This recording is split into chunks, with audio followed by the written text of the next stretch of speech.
এবার কাকাকে টেনে এবার জঙ্গলের দিকে নিয়ে যাচ্ছে। আচ্ছা, বাঘ। হ্যাঁ, এবার টেনে টেনে এবার জঙ্গলের দিকে নিয়ে যাচ্ছে। আমরা তো আর ওনাকে ফেলে রেখে দিয়ে আসতে পারি না। অবশ্যই। পুরো বাঘের আমরাও মুখোমুখি আছি। ও ওরকম দৃষ্টি ভেবে আমাদের দেখছে, আমরা ওরকম দৃষ্টি ভেবে দেখছি।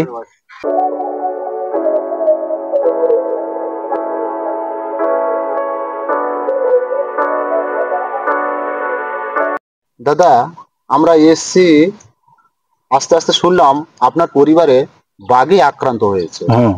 তা বাঘে আক্রান্ত হয়েছে, তা সর্বপ্রথম আপনার নামটা কি? আমার নাম বিজয়। বিজয়।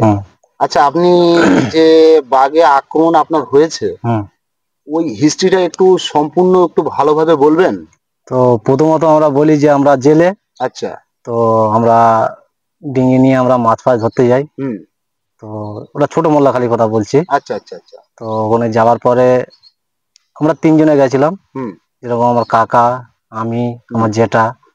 তো ওখানে গিয়ে মাছ, যেখানে আমরা মাছ ধরতে যাই, পুরো একদম শেষ পর্যায়ে চলে গেছি যে মাছ ধরবো এইবারে। তো হঠাৎ দেখি জঙ্গল থেকে একটা কিসের একটা আওয়াজ, একটা বিকট আওয়াজ আসে। হ্যাঁ। আচ্ছা, তো ভিতর থেকে? হ্যাঁ। তো আসার পরে আমরা ওটাকে লক্ষ্য করে দেখলাম যে কিছু একটা হেঁটে আসছে। আচ্ছা আচ্ছা।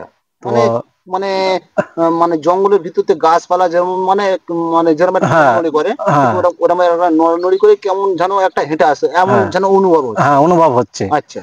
তো তো আমাদের ধানে আমরা মাছ ধরতে লেগে গেলাম। আচ্ছা আচ্ছা। তো আমরা মাছ ধরছি। আচ্ছা। তো হঠাৎ এসে ঘাড়ের উপরে পড়লো। কার ঘাড়ের উপরে? আমার কাকার ঘাড়ের উপরে। আচ্ছা। তো মানে ওই ওই ওই ছোট ডিঙির উপরে আপনি 3 জনা ছিলেন? মানে তো উনি ছিলেন তো পুরো ধারে না। আচ্ছা, উনি পুরো ধারে ছিলেন। হ্যাঁ। ওই জঙ্গল থেকে মানে উনি টার্গেট করে আপনার মানে কাকার ঘাড়ের উপরে পড়লেন। তারপর? তো উনি যখন ঘাড়ের উপর পড়লেন, তো পড়ার পরে উনি কি করবেন, উনি ওনাকে নিয়ে জলে পড়েছে। হ্যাঁ। আচ্ছা। তো ওখানে এবারে কামড়াকামড়ি হচ্ছে। আচ্ছা। তো কেউ কি আর ছাড়াতে পারে ওরকম ভাবে? অবশ্যই অবশ্যই। তো যখন উনি হচ্ছে, তখন আমরা কি করব, পাশে একটা হেদাল গাছ ছিল। তো ধোমা টোমা দিচ্ছি আমরা। তো তাও যেতে চাইছে না। সে বাঘের আমরাও মুখোমুখি আছি। ও ওরকম দৃষ্টি ভেবে আমাদের দেখছে, আমরা ওরকম দৃষ্টি ভেবে দেখছি। তো নদীতে অনেকক্ষণ ঝাপটাঝাপটি হলো। তো এবার কাকাকে টেনে এবার জঙ্গলের দিকে নিয়ে যাচ্ছে। আচ্ছা, বাঘ। হ্যাঁ, এবার টেনে টেনে এবার জঙ্গলের দিকে নিয়ে যাচ্ছে। আমরা তো আর ওনাকে ফেলে রেখে দিয়ে আসতে পারি না। অবশ্যই। তো এবারে আমরা কি করলাম, ওখানে হেদাল গাছ আছে। এবারে বাঘ তো টেনে টেনে নিয়ে যাচ্ছে, এবারে হেদাল গাছের ওখানে পাতা টাতা ছিললাম, ধোঁয়া টোয়া দিলাম। দেওয়ার পরে তাও তো বাঘ ওকে ছাড়ছে না। তো কিছু দূরে নিয়ে গিয়ে কাকাকে ছেড়ে দিল। আচ্ছা। ছেড়ে দেওয়ার পর এবার আমাদের দিকে ভঙ্গি করছে। আচ্ছা। গর্জন করছে। মানে মানে কাকাকে, মানে কাকার বডিটা রেখে, হ্যাঁ, কাকার বডিটা রেখে আপনাদের দিকে মোটামুটি কথা মানে গর্জন করছে। তাকিয়ে আছে, গর্জন করছে। এবার যে ও ভাবছে যে একে ছেড়ে দিয়েছে, এবার এদেরকে ধরবো। আচ্ছা আচ্ছা।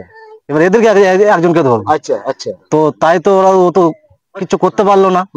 এবার তারপরে এবারে কি করব, বাঘ আস্তে আস্তে চলে গেল। এবার কাকাকে তো আর ফেলে আসতে পারবো না। এবার ওই মৃতদেহ তারপর ঘরে নিয়ে আসলো। হ্যাঁ, তারপর কি হলো? তো বাঘ তো আমাদের দিকে তাকিয়ে আছে। তো আমরা, সামনে একটা গাছ ছিল। আচ্ছা। তো গাছের থেকে একটা ডাল ভেঙে নিলাম। ভেঙে নিয়ে বাঘ কিন্তু তাও তাকিয়ে আছে আমাদের দিকে। আচ্ছা। যে ডালটা ভাঙছি। তো এবার ওই ডালটা আমার জেঠাকে দিলাম। আচ্ছা। তো এবার যেটা কি করলো, ওই ডালটা নিয়ে যখন বাঘের গায়ে যখন সজোরে একটা মারলো, বাঘ একটু সাইডে সরে গেল। আচ্ছা। সরে যাওয়ার পরে আবার যেটার দিকে তাকিয়ে আছে। আচ্ছা, ওই মৃতদেহটা কি ওই মাঝখানে পড়ে আছে? হ্যাঁ, মাঝখানে পড়ে আছে। আমরা চারিদিকে শুধু ঘুরপাক খাচ্ছি। বাঘ মাথায় আছে, আর বাঘ মাথায় আছে, আর মানে মানে তুমি আর তোমার জ্যাঠা ঠিক ওই ঘুরছো। হ্যাঁ, চারিদিকে শুধু ঘুরতেই আছে। আচ্ছা আচ্ছা। ঘুরতে ঘুরতে তাও 15-20 মিনিট। 15-20 মিনিট মানে বাঘের সাথে ঠিক ওইভাবে মানে ঠিক ওইভাবে চলে। তারপরে? তো তারপরে এবারে তো বাঘ তো ছাড়তেই চাইছে না। ও আমাদের দিকে আরো গর্জন করছে। হ্যাঁ। তো এবারে তারপরে যেটার সাথে তো ওরকম হচ্ছে 15-20 মিনিট ধরে। আর হওয়ার পরে এবারে যেটার মুখোমুখি বাঘ ওরকম তাকিয়ে আছে, গর্জন করছে। তো আমি কি করলাম, আমিও একটা ডাল ভাঙলাম।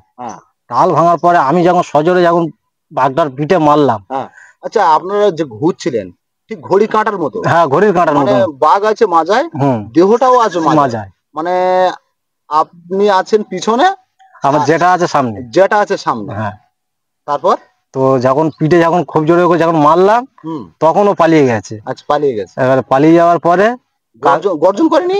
হ্যাঁ, তো গর্জন করতে করতেই তো পালিয়েছে। আচ্ছা আচ্ছা। তো যখন পালিয়ে যাওয়ার পরে কাকাকে ডিঙি অব্দি নিয়ে আসলাম জাল পার করে।